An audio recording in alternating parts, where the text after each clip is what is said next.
Hello everybody, welcome back to Evolve. We're going to be playing as Goldie in this one. It is Distillery, it is Hyde, Abe, Bucket and Emmett. We've got the Roboro team.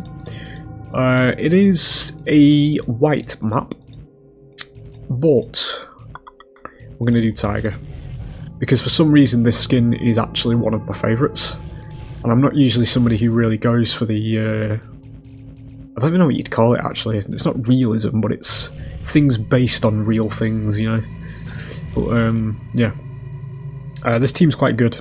Abe isn't ideal for goalie though, because goalie doesn't care about stasis, so he's probably the weakest link. They don't have a defensive support either, which is usually a good idea to have against goalie, because he's very high damage, to say the least. But they do have a high sustained medic with Emmett, so we'll see. And Hyde's just decent all around, so. See.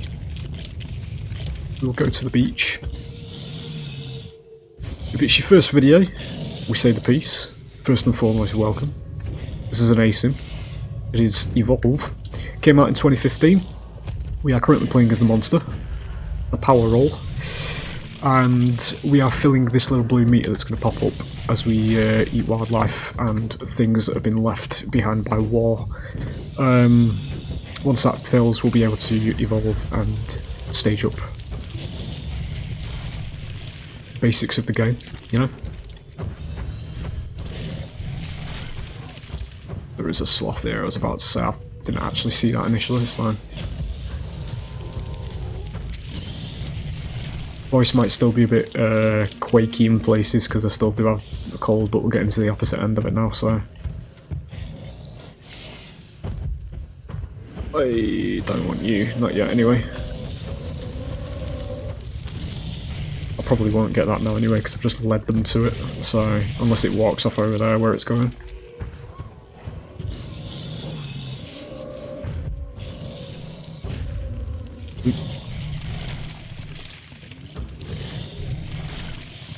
That is going to be stage 2 ready. We'll get up here. It sounds like they're fighting the sloth, which means they're probably going to have double damage, fair to guess. We'll go to stage 2. Yeah, we will do that. So as we evolve, we're going to get bigger, we're going to get more HP, we're going to get more attack damage as well. So we've now reached stage 2, which is where the majority of the game is going to happen anyway.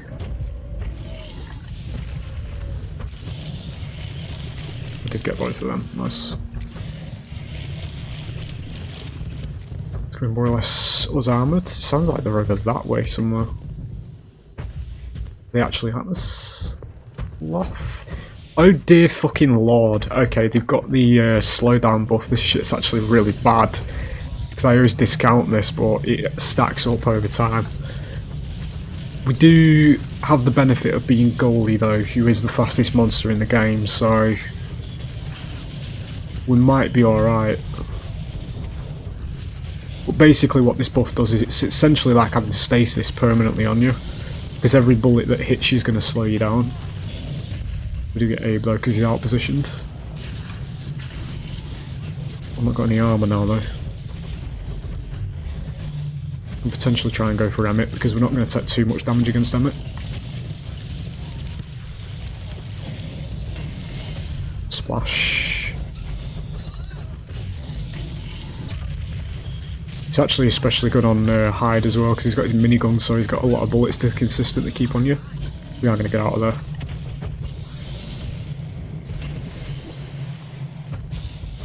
Before we lose too much HP.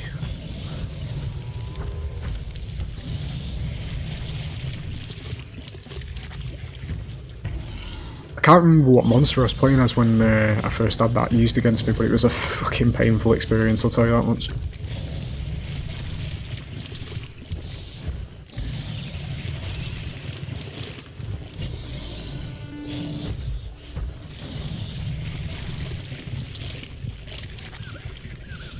We'll go back in.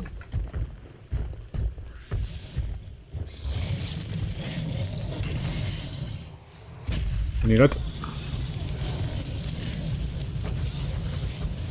activate the shield there and we'll divert to Abe just while his shield runs out.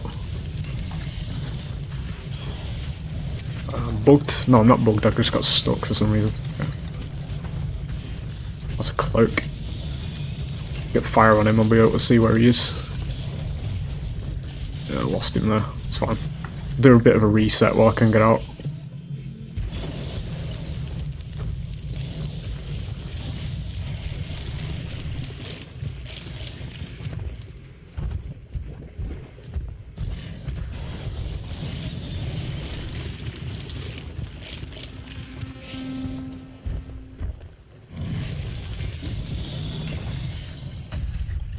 That wasn't Splash, okay, sure. I'll go for Bucket here because we need to even out the strikes.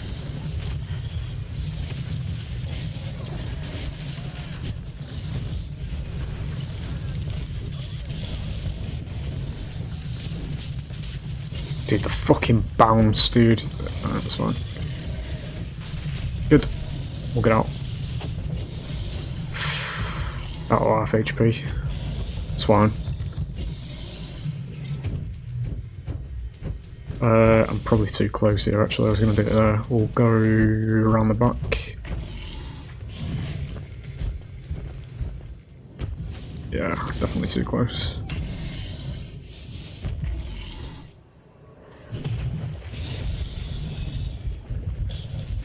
Near the base of the waterfall, eh?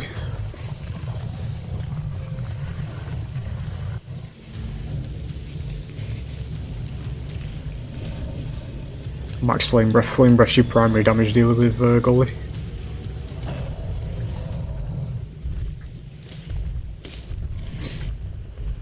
Said it before, say it again, say it many times in the future, this monster design is just literally peak, in my opinion. I've never come across a cleaner and more actual monster, you know, design than this in a game, ever. Just based on like how he moves and everything as well.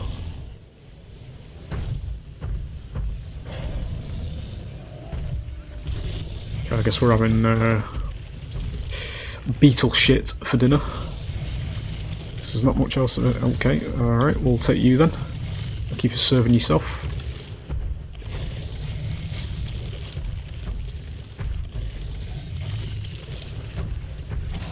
Yeah, I've never seen anything more clean than that. That's what he looks like with full armour as well. The red glow. Tongue animation. And also the panels on his head. So what you're looking at here, ladies and gentlemen, is a single character in a 2015 game that has more attention to detail and care put into it than 90% of AAA dog shit that gets released today. We'll leave it there. I usually go into the full-on rant, but, you know, done a couple of them recently, so we'll just let that sit in the air. But yeah, there you go. Fervently believe, ladies and gentlemen, the general consensus or TLDR in that regard is this game should not be dead. Never should have died in the first place. Bucket has used the med bay. Do get splashed there.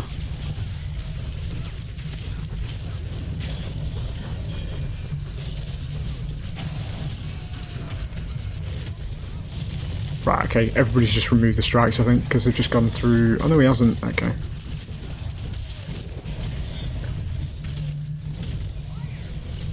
Get rid of it just in case.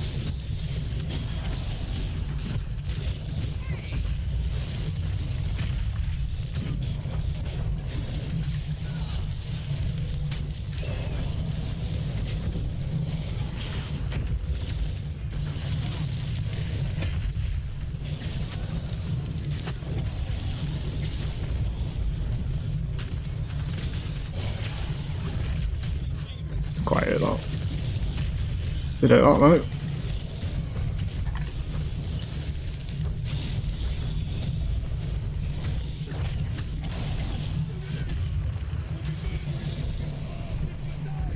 Fucking love that line, dude. I absolutely loved the atmosphere that that gives, dude. Whether you're playing as him or you're playing as the monster, I fucking love them sorts of lines. Every hunter has them for when they're facing stage freeze. That's one of Hyde's. fucking amazing at setting atmosphere, dude. They're quite rare, but when they happen, it triggers the happy neurons, man. It just says so much about the characters and the actual world and all that kind of thing, because some of them are quite flavourful as well, depending on which hunter says it. There you go. Hope you've enjoyed, as always. We're on the very fucking edge of a rant, ladies and gentlemen, but I just don't. I want to get the video done and wrapped up because I need to get them rendered and posted. But yeah, there's videos like that will pop up in the future again if you do like me rant stuff. But yeah, it is what it is. The TLDR though is that this game should not be dead, especially when, you know, the absolute fucking travesty that's at the top of this genre at the moment is still consistently holding it back and refusing to push boundaries in any way. I will just do 1 to 2 minutes here because I am going to mention something. Project T, the new behaviour game that I was very looking forward to, actually, when I saw the reveal of it, has been cancelled, ladies and gentlemen. Officially, Behaviour have said they've cancelled it. So that was a load of shit that I will never see, you know, because I was actually looking forward to that. And somebody made a post on Reddit this morning, I think it was on the Leaks DVD page, showing some in-dev game development of this game, right? And there's a couple of monsters in there that the animations of them were actually very good. They did have decent animations. And it begs the question, ladies and gentlemen, that if you're at the top of an asim genre, why are you not doing that level of animation in your primary game? And, you know, I've briefly touched on that in the past as well when I say that the reason they're not doing it is because they don't have competition. Behaviour don't give a shit about the asim genre, is what I'm going to put on the table there.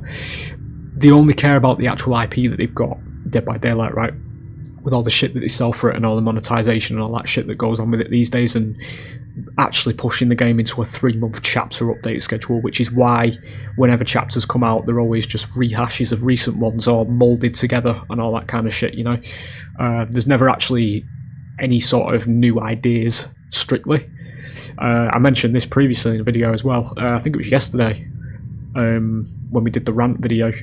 I think it was the digital Goliath one. I think I mentioned it in that every monster in this game is unique. Literally. You've got Kraken that flies, you've got Wraith that can split into 2, you've got Behemoth that can roll around, you've got Gorgon that can summon spiders, you know, that kind of thing. Every monster has its own kind of identity, they've all got their own unique ways of traversals and all that kind of thing. Dead by Daylight, each killer is a copy of each other. You know, you either walk around in circles, around loops, or you throw things over loops. That's it. Yeah. Oh, actually, hang on, there's a third. You can teleport. Other than that, that's it. Yeah, I'm talking about core gameplay here, yeah? I'm not talking about the way they do it, the characters, I'm talking about the actual functionality of the character, you know, the way it works in the gameplay. You teleport, you throw things, or you run in circles. That's it. Yeah, there's no fucking difference. I mean, there's killers that give survivors mini-objectives, which are good, because that's something that switches the gameplay. But as I said in a video that probably won't be going out because it was a bit of a ragey one, DVD content, because I actually, coming out of the modifier when we went through the phase of, you know, playing Dredge in an actual horror game because the game was dark, there was no perks, which is the big one. I had a decent time in Dead by Daylight for a lengthy period of time there. And then I came back into this game where I was just faced with, on a daytime map, a load of fucking second chances, flashbangs, all this bollocks that shouldn't be in the game, because it just annihilates the atmosphere of a horror game and an asim when the supposed weaker side have got more control over the gameplay than you have as a power role, you know, that kind of thing. I've actually completely forgot where I was going with this now. There's me, that's live commentary for you. I was going on about monster identities, one eye, and character identities and all that kind of thing. I don't know, there's a bit of realism for you, because I'm not going to cut that there. The fucking rant ends, because I don't know what I was thinking about. Just give me 2 seconds, I'm going to watch the recording. For fuck's sake. Right, yes, watch the video back. Jesus Christ. I was talking about, you know, killers having more defined powers, essentially, on the back of saying that, you know, each monster in this game is unique, it has its own thing. In that video where I had that ranty shit happen at the end, I said that DBD should do away with perks. I've said this for a while anyway, this is besides the game, the experience I had in this video. I've always said, if you got rid of perks from Dead by Daylight, the game would be far fucking better. Because you basically remove a lot of outlying values and all this shit that you have to worry about every time something new comes out, all these kinds of new synergies that break the game, all that kind of thing. That's worry about that. It was the same with Evolve when they moved to Stage 2 and they released they released 3 different tiers of the same perks and some unique ones as you went to the higher tiers, and each one of them had their own values over and over. There was like a collective of something like 200 and odd perks in the game after that. Whether, as opposed to this one, what you saw at the beginning of the video, where there's only 9, you only have to balance 9 perks that increase a attribute of a character by a small margin in this version of the game. This is why this version of the game is far easier to balance. As a result, it's needless convolution, honestly. And that's what happens in Dead by Daylight and why it's so unbalanced these days, because of all the perk shit in it. If you removed perks from Dead by Daylight, they'd have a far fucking easier time balancing it. Because what I said in that video is, you balance around the killer's power. So whatever killer is in the match, the game itself is balanced around that. Basically, you only have to balance the killer's powers from there on, you know, if all the perk shit wasn't in the game. You know, you can still have add-ons and things like that for toolboxes, medkits, all that kind of stuff. Yeah, bring them. But perks themselves, fuck them off, and they'd have a far better game. You know? For the fucking weak-willed and bully victims and all that shit that need to project online, have flashbangs findable in chests, some shit, just to appease them, you know? But it'd be far better without perks. Through and through. Black and white. For the same reason this game's fun to play, because it doesn't have all this just arbitrary number-based bollocks working against its gameplay, which is what DBD has now, because of all the perks that are in the game. And that's why, when I go on about how behaviour doesn't know how to balance games and all that kind of thing, I know what I'm saying isn't strictly true, because I know that it is a very fucking confusing thing to do when you've got so many perks in your game like that, but it would make them a lot easier for the developers of Dead by Daylight, right, if the perks were removed. It would be a lot easier for them, and they would actually be able to balance it properly then, instead of, as I say, partly from my perspective and, you know, all the shit that I give them, they wouldn't look as fucking clueless as they normally do, you know, because they'd actually be able to balance it properly if they only balanced around the killer's power, which is, again, leads from Evolve, because in this game, the balance was around the monsters themselves, you know, rather than all these perks and all this bollocks. But anyway, as I say, it is what it is. I said I wouldn't do it, but we're going into the rant things and thought dumping again. But there you go. Part of it does lead on to Stage 2 in this, though, anyway, because as I say, I said it about Stage 2, the perk system in that game didn't need to exist. Just didn't need to exist. They could have done, like, all the shit where they nuked all the atmosphere and just made it bright, sparkly, and turned it into a fucking game show, and left the perk shit out. Because you literally find perks in the game anyway by buff wildlife. It didn't need to be changed. I really do not know why they changed the perk system in this game. I genuinely don't get it. Because this was far easier. You had 9 perks that you needed to balance for your entire game's lifespan. Yeah. But then they went to Stage 2 and switched it to like fucking 200 and odd. You know, talking combo wise as well there. Realistically, I think there's about 30 odd or something. But all the different combinations and synergies that can happen as well, they need to be factored in and balanced so they're not overtuned or too weak. Making way too much fucking work for themselves. But every game's like that these days as well. Like, there's loads of other games. Everything's about perks. It's all about these arbitrary percentage increases. Oh, here's something you can get in the game. Increases this by this amount. You know, all this shit. Why can't you just play the game? You know? Like, it's just fucking... Just design the game. This thing does that. This thing does that. You know? Fucking hell. Everything has, like... Oh, it's got to be perks. It's got to have increases, stats. You know, all this shit. It's like, fuck's sake. Just design things and let them sit in the game as their own thing. But yeah. Anyway, there you go. we're ending it there because it's going to go on and on. I'm a rambler. But I hope you've enjoyed the gameplay. It was probably about half of this video, or less. I'll hopefully see you for the next one. Bye.